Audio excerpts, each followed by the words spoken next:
I'm here today to show you 3 beautiful jewels from the permanent collections at the V&A. Each jewel is by Cartier, and each is in the most beautiful, original red leather case. Cartier today is perhaps one of the most famous names in jewellery. For over 100 years, their designs and the aesthetics have stood out head and shoulders above many other jewellers. Here we have the most beautiful red leather case with gilded tooling. And inside, our magnificent Manchester tiara. We have the magic word, Cartier. But it's actually stamped with the 2 locations that Cartier had at the time. The first is Paris, Rue de la Paix. The second is London, New Burlington Street. And this gives us a dating for the tiara because New Burlington Street was only founded in 1902, and that was their first location outside of Paris. And indeed, our spectacular Manchester tiara was made in 1903. So the tiara was commissioned by Consuelo Manchester. Consuelo married the Viscount Mandeville, who would become the 8th Duke of Manchester. In a letter to the Times, she was described as one of the first American ladies who married into the great English families, and it was said that she took society by storm. You see, one of the elements that really gives it its spectacular nature are these pendant elements, just slightly swinging, and they're set in between these scrolling hearts with almost flaming elements at the top. So you can see how this would have really caught the light as she walked. These little C scrolls at the back, which some say stand for Consuelo, but I'm not sure, were actually set with paste, which is a glass diamond simulant. So these aren't actually diamonds, but they've clearly been added on to extend even the size of this already magnificent jewel. So Consuelo came to Cartier in 1903 to commission the tiara, and at that time, Cartier often sent out to different workshops to actually make up their jewels. And in this case, the tiara was made by a workshop in Paris by the name of Georges Arnichard. Arnichard actually made several Cartier jewels in the period, but this might be one of the most spectacular. The style of the jewel is really important because it's been made in what we call today the garland style, which is very much based on 18th century French style. You think of the scrolls and ribbons and tassels of Marie Antoinette. And it was said that Louis Cartier actually asked his workmen to go into the streets of Paris with their notebooks and to take inspiration from the architecture and ironwork of 18th century France. We often find in Victorian and early 20th century jewellery that elements might be removable or detachable, and that jewellery was convertible because, of course, the jewels themselves were so valuable. And in this case, we have not only a tiara, but also elements that would convert into brooches. So these first 3 flaming hearts could each be removed with these tiny screw fittings and converted into brooches. We can imagine the tiara would have been worn at many spectacular events, but perhaps none so more as the coronation in 1911 of King George VI and Queen Mary. And it was actually a lady called Helena Zimmermann, who was the daughter-in-law of Consuelo, who wore this to the coronation. The tiara is actually mounted in the more old-fashioned way of silver and gold. Silver on the front, because that makes the diamonds look white, and gold at the back, which almost helped to prevent tarnishing should it touch the skin. But it still is a very light piece despite the mounting because of these huge openwork scrolls. But in that way, we see that it looks forwards and back. In one way, it looks forwards to the new century, to the electric light, not just candlelight, to the new materials of the new diamond deposits from the 19th century that gave us all of these great white jewels of the 1900s, but back to the gold and silver setting. So it's the zeitgeist of its age, really, a turning point in the history of jewellery.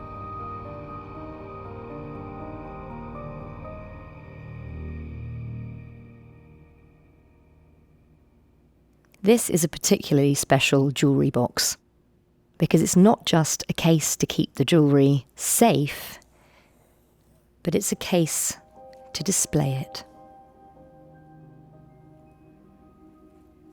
And of course, it's a case by Cartier.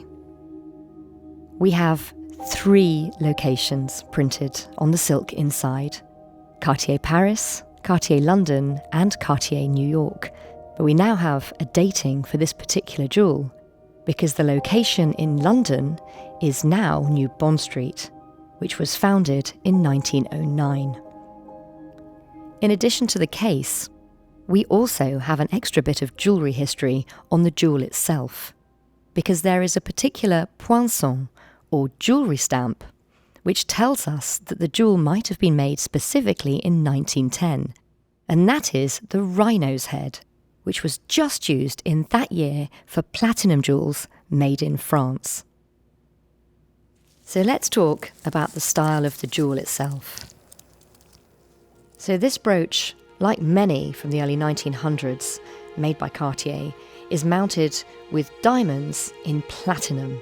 And it's the platinum that gives it its fine, fine mounting.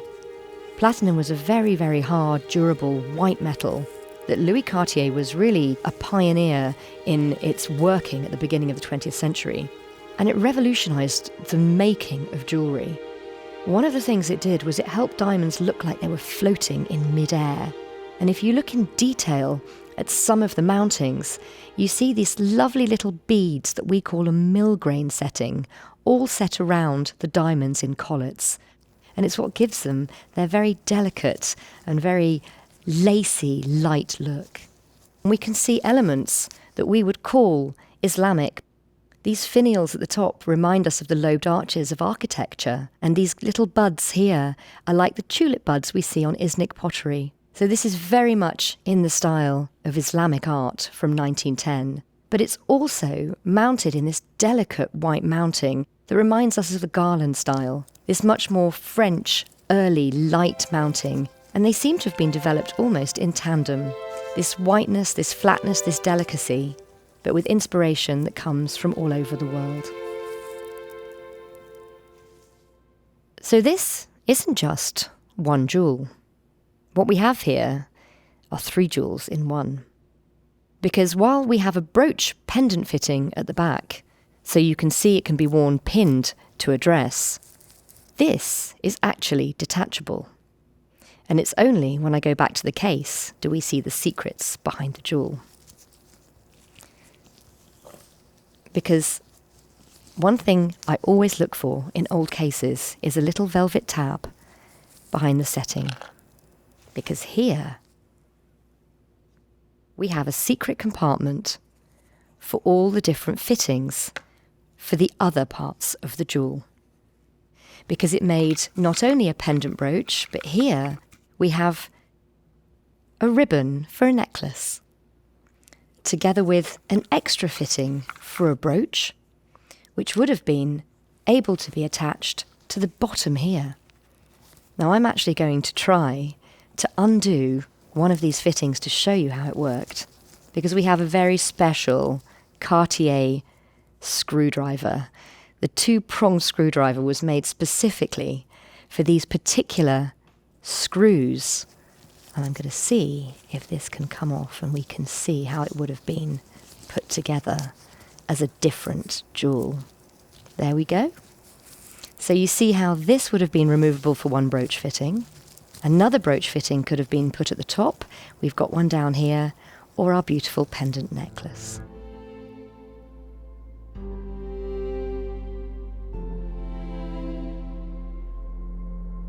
So fast forward 30 years.